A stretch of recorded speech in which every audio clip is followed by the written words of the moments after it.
Fantasy baseball on deck, everybody. Mock draft number 2. And if we want to go ahead and do that, we're going to go to the ESPN site. We don't necessarily care about the Lakers and the Phoenix Suns game, but we're going to go over to this tab, click Fantasy Baseball. We are going to scroll down and click Practice with Mock Draft. And what's the key word in that phrase? Practice. Practice is key. Practice is key to really succeeding in anything. Last time I did 12-person head-to-head points. So this time I'll do a 10-person head-to-head points and really show the value of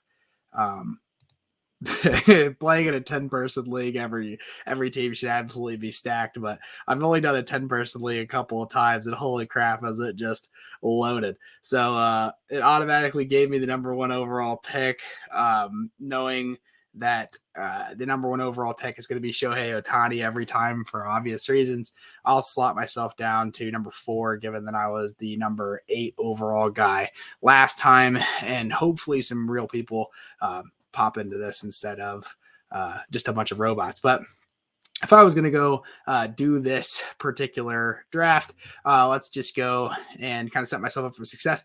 I look at one of my leagues. I am trying to aim for kind of pretty standard ordeal: catcher, first base, third base, second base, shortstop, 3 outfielders, 2 utility spots, 5 bench slots, 1, 2, 3, 4, 5, and some pitchers down here. So that's pretty normal with 2 relief pitchers at least. So and then if we want to go click on and figure out the points, this is really important to kind of make yourself aware of kind of what your strategy is. Obviously, it looks like there's a pretty big bonus to power, stolen bases, and then I see over here strikeouts are worth 3 points per. So to solidify my thoughts, if we go to pitchers, basically everybody that's not Sandy Alcantara, big strikeout numbers. Obviously, there's a huge bonus to that. So the big strikeout guys are going to be worth a lot of points in this league. Then if I go over to the batters, I kind of confirm my thoughts. You're going to get super high home runs, and then the stolen base numbers are going to be the bonus for some of the faster guys. So I'm thinking like a combination of power and speed and lots of strikeouts. So, and that's kind of like the formula for really any successful fantasy baseball draft per se. But just want to make sure that you guys understand kind of like how to project and how to sort of more accurately forecast kind of your goals moving in. So as the timer rolls down, let's sort of explore this edit pre-draft rankings button, which some of you might think it's useful to click on that, and it's not. Do not click anything in here. The only features that it's going to allow you to do is to move people around and or exclude players that you don't like from your draft list. And why you don't want to do that is you just want to make sure that you're seeing the exact same information that everyone else is seeing. So I don't want to remove any of the players that I don't want, because specifically I want to know how many players are available and who's available from everyone else's perspective when they're also drafting. So don't click any of this. Let's go back to our draft because it's begun and enter our draft room.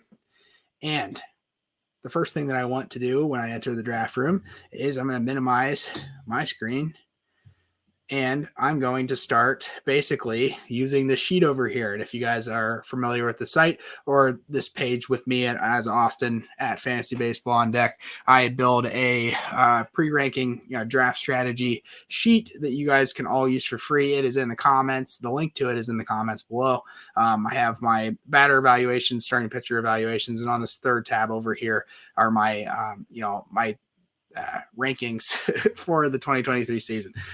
There's kind of 3 ranks, 3 categories of green. 3 categories of green is green, bolded, and with Scion. Essentially, Freddie Freeman's not bolded with Scion, but I put Scion next to every first baseman because you have to come away with first baseman in the first two picks, or else you're kind of dead in the water.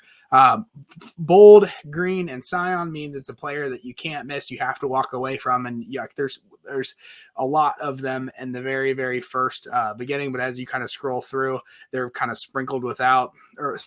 So these are players that you can't miss for particularly really successful or really beneficial for that point in the draft. Guys that are really, really important. Man, I don't understand how that worked, but Shohei Ohtani is available at the number 4 spot. And just for poops and giggles, let's look at Shohei Ohtani. He was and if I just draft him, why Shohei Ohtani is so important and why he is so much more valuable than anyone else in fantasy baseball. If we go over here and look at the fantasy baseball, like actual value, and this basically calculates for a pitcher's perspective how valuable a pitcher was without his wins and losses. Shohei was the 10th best pitcher in all starting pitcher in all of fantasy baseball. If we go over here to basically total bases plus stolen bases, this measures how productive a batter is by themselves without any other category. He's the 11th most productive batter in all of baseball, actually 10th, taking away Fernando Tatis's asterisks, like a projection totals, just to make sure I had something in that slot for you guys. So he's a top 10 player, starting pitcher and hitter, and we're already into, all right, we're grabbing Pete Alonso. That was really quick. Didn't have much time to talk there, but as I mentioned before, in these first 2 picks, I already know that this isn't reasonable. The fact that I got Ohtani and Pete Alonso just to start, like if you get Ohtani at all, you already have a 400 point advantage on everyone else in your league. If you get Ohtani and lose, that's just not a good deal. So as I was talking about before, Scion means you have to come away with that player for particular reasons, like it's super scarce and I just feel like you can't miss on said person. Green with a bold means I just think it's a really, really good value for that point in the draft. And then green with like Freddie Freeman here or like Trey Turner is like someone I'm happy to walk away with. Really no issues or qualms with. Nothing is wrong with them. A good point in the draft. Yellow means that it's kind of but situation. Like I like the player or I don't like the player for like injury reasons or maybe innings pitch restrictions, whatever. And then red is I don't like the player where they're at given. So I'll go back over here. I already have my first baseman, really want an elite starting pitcher. And I'm really I'm going to go after Austin Riley with my next pick. I go for Dylan Cease a lot of times in this first couple rounds. I love Spencer Strider. If Spencer Strider was going to get the same amount of innings as Dylan Cease, I think they would have like similar numbers, but Spencer's going to be restricted with innings this year. It's just the way that it goes. So as I talked about before, you want to look for those green or the green bolded and Scion. As I kind of scroll down all the way to 49, here is Austin Riley. Austin Riley had the number 2 most amount of total bases in the entire league this past year. So I think that he is absolutely the NL dark horse MVP candidate. The fact that Austin Riley is down at 49 is wild because, again, the only person that beat him at total bases, which measures the overall productivity as a hitter without their legs involved or without their cast of characters around them, included with bonus points like runs and RBIs that they can't really incur on their own. It's just a super solid second best player in all of baseball from a hitter perspective was Austin Riley. So it's late. It's 12:30 in the evening time and I'm blabbering. But next portion, we talked about power speed combos. Bobby Witt Jr. I think has an opportunity to steal 40 bases this year, and he fills that shortstop position that I always ignore until the very, very end. And given that I'm going to do this draft the way that in the fashion of this league that basically just has one of each position, only 3 outfielders, then 2 utility spots. This pretty much matches up with exactly what I need. So it's already back to me. Christian Javier somehow. This is the most dominant roster I'll probably ever mock draft. But Christian Javier is going to have a sub 3 ERA and 50 more strikeouts than innings pitched. He's always had those numbers. He's just been restricted to coming in and out of the bullpen to sort of protect him from himself. They let Justin Verlander walk last season, and this was a reason why. I think Christian Javier has an opportunity to compete with Dylan Cease essentially for the AL Cy Young this year. I think that it's going to come down between the two of them because this is the first time that Christian Javier is not going to be limited with his innings pitch restriction. So the fact that I already have Ohtani, Cease, Javier, Austin Riley, Pete Alonso, and Bobby Witt Jr., I already fear no man per se, but let's I'm already on the clock again. It sucks to kind of draft against robots. You don't really know what you're doing, what they're going to do. I'm scrolling through looking for my players that I really, really enjoy and see that there's a little bit of a gap here, but I feel like if you're going to go for overall quality, let's get another pitcher. Cause go with Tristan McKenzie last season wasn't allowed to throw more than 100 pitches per game last season until May. So around 2 whole months, a month and a half passes before he's even allowed to get into the 100 pitch mark. And he still got up to 191 innings pitched last year with really good numbers to attribute to that. So really, really happy with Tristan McKenzie walking away with him. So as I get down to, again, this is kind of a dead zone, but no worry. I wish I had a little more time to talk about why I think who is who and why they're each one is more valuable than the other.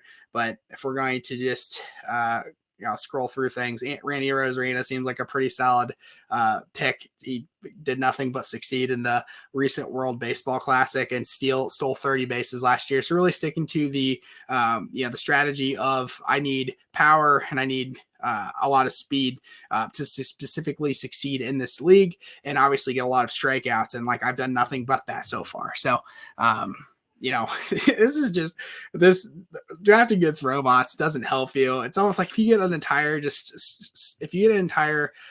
string of robots, it just doesn't really prepare you as well because you can't really just anticipate that they're just going to take everyone all in a row. Carlos Rodon is a 200 plus strikeout guy just about every year that he's healthy. He's coming in to this year with a sore forearm. You never like sore forearms because that means that there's usually UCL damage, but they already say that he's already soft tossing again. He's going to miss his first 1 or 2 starts through the rotation to begin the year, but throw him on that Yankees roster with a lot of run support, and given how many bats that he just misses overall throughout the year, he's just a super easy guy to walk away with. So I've got the third base, shortstop, outfield. I've got some bats. My starting pitchers are looking impossibly good. So at this point, I see Eloy Jimenez is a guy that I think very highly of if I go down this 104 position, and I have him bolded for a reason. He was the number 2 overall prospect in baseball a couple of years ago with his teammate Luis Robert right next to him. He is a 30 plus home run guy every single year. He hit 2 for 295 this past season. And I really just think he's a 40 plus home run potential on a really good Chicago White Sox roster. So I haven't really had an opportunity to queue anyone because I'm playing against all computers. But as you can see, again, the value of this is that no matter what, if I'm stressed out and I get back to me already again, I already know I need a second baseman. We're getting in the beginning of the 100s here. I've got some pitchers, some outfields that I need to fill, but I just handy dandy kind of look over it and figure out where's who in reality to kind of my situation.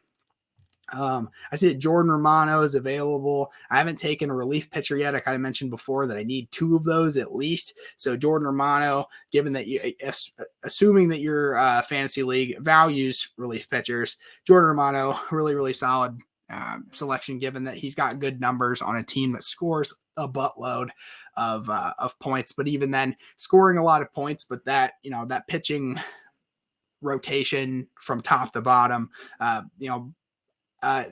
behind Gosman and Alec Manoah is not super duper trustworthy. So knowing that they're going to be in enough close games to make it matter.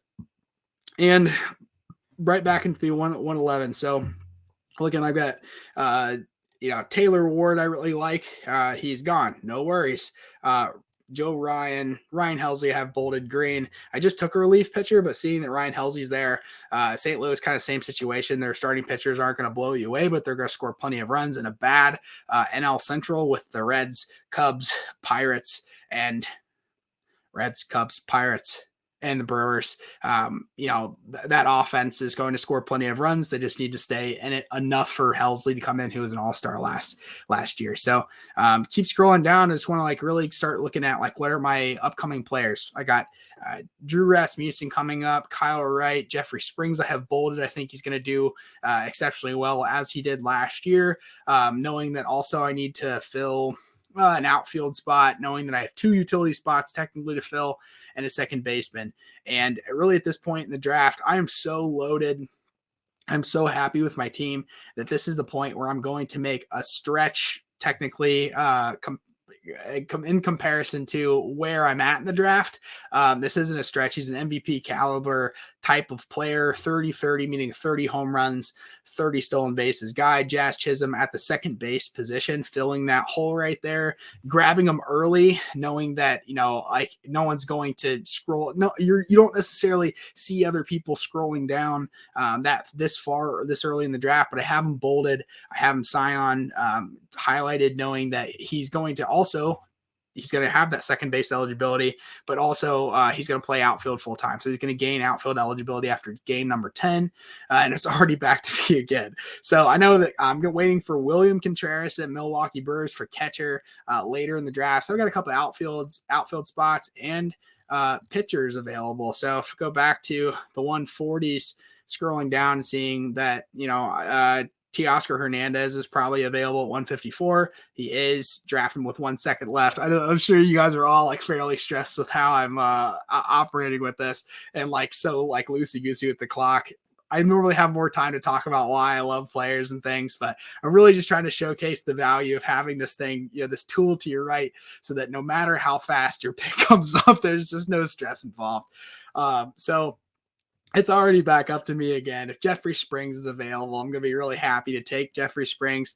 But in these in-between moments of like when you're drafting, when you're not drafting, you really just need to make sure that you're queuing these players as you go, so that when it comes up to you, if you got distracted or if your kid started yelling from the other side of the room or whatever happened, that you're ready to go. So I see that I've got 2 utility spots to go. That's like the perfect situation. Utility spots, catcher, and pitchers to go. Couldn't be happier with this situation. So don't even need to find him where he's at. Jeffrey Springs is highlighted. I would love to draft Jeffrey Springs because he was awesome last year. And also know that Jeffrey Springs, he only got his knock on last season, and why we use ESPN specifically is because ESPN doesn't pay attention to the underlying context of why people are the way that they are. So 135 innings, 144 strikeouts, so plus strikeouts, plus K per 9 with a 2.46 ERA is incredible. But he also understands that he came out of the bullpen last year to begin the year. So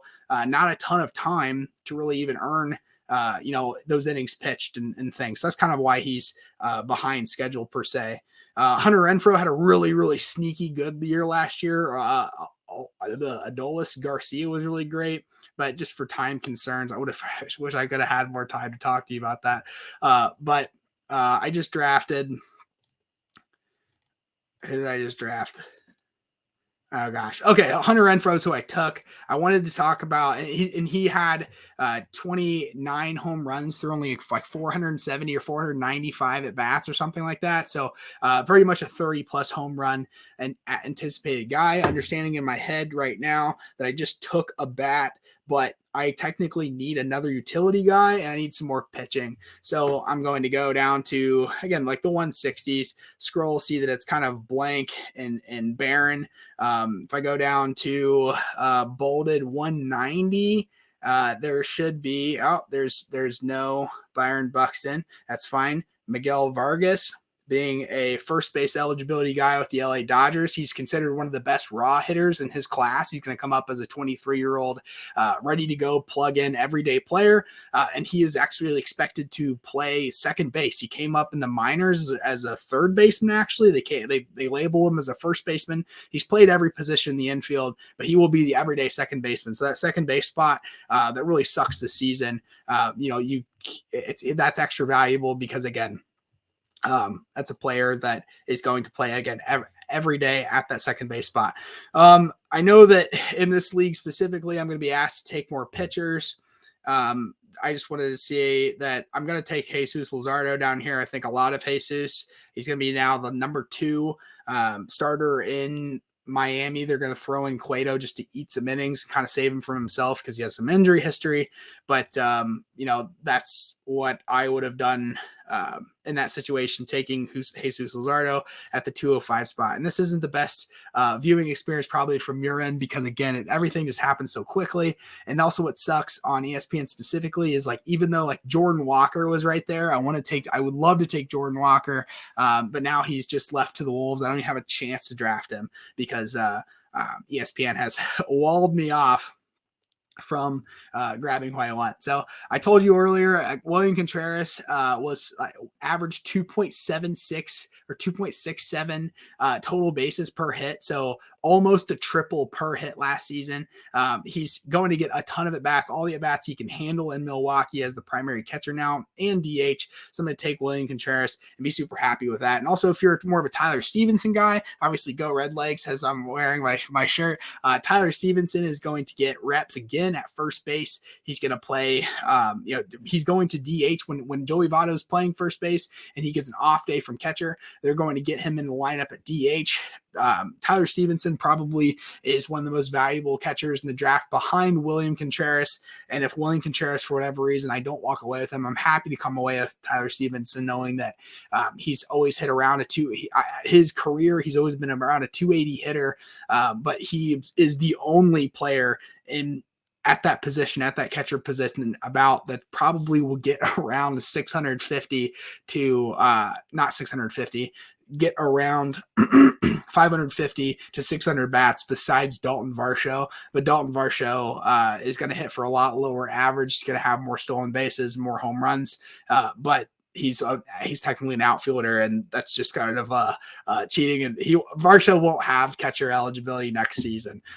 So anyways, knowing that, like, more sustainable guys to sort of follow at the catcher position, Tyler Stevenson is going to be a really, really good value. And also, if you get to the very, very point, like where you haven't drafted a catcher and it's your very last pick and it's a deeper draft, like you're all the way at the very end, you don't know who to look for, I've got the man for you.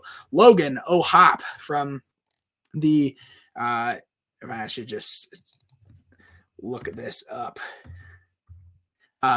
At the 405 spot ranked on ESPN, Logan O'Hoppe is expected to get as many at-bats or as many innings pitched as he can handle. He's a rookie. He came over in the Brandon Marsh deal from the Phillies. And the Phillies, obviously, with JT Realmuto, like, couldn't have, like, what their top prospect being a catcher, didn't have anywhere for him to go. So they traded him over for Brandon Marsh. I think that the Angels got really the better end of that trade for sure, because Logan Marsh being a 280 overall hitter, he's hitting really, really well this so far in spring. I think that he's going to take as many innings as he can get pitched.